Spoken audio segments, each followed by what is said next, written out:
Hi guys, Mel here with Monaco for our little salon snippet. Today we're going to chat about what's one piece of advice you would give to someone opening their first salon. So today I've got with me Pat and Erin. So yeah, let's jump into it. What's your one piece of advice? Definitely set your price at where you want it to be and then offer the discount rate for only so long. Yeah, so either like a really set time limit or a set number of clients. So everybody knows this has like a finite value. It's not just going to go on and on. I think so. Mine is a bit kind of weird. So I have this tendency to be like, what's the best, biggest, whatever, like trying to overdo everything and offer everything.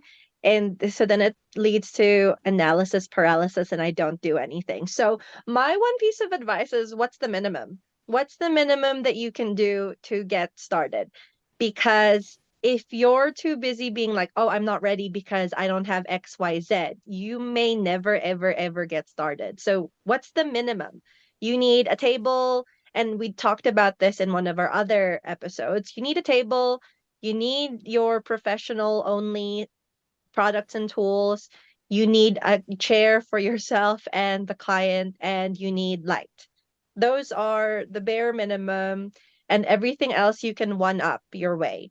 You don't need a fancy website, you don't need a fancy booking system. Like, you can take direct messages over Facebook or Instagram. So, what's the bare minimum for you to take clients?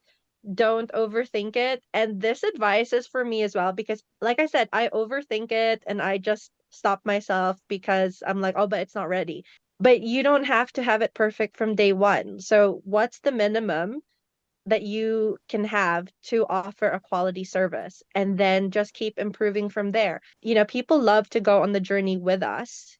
And people will be like, oh my gosh, do you remember when we used to do XYZ? That's such good advice, Pat. I love Yeah. that.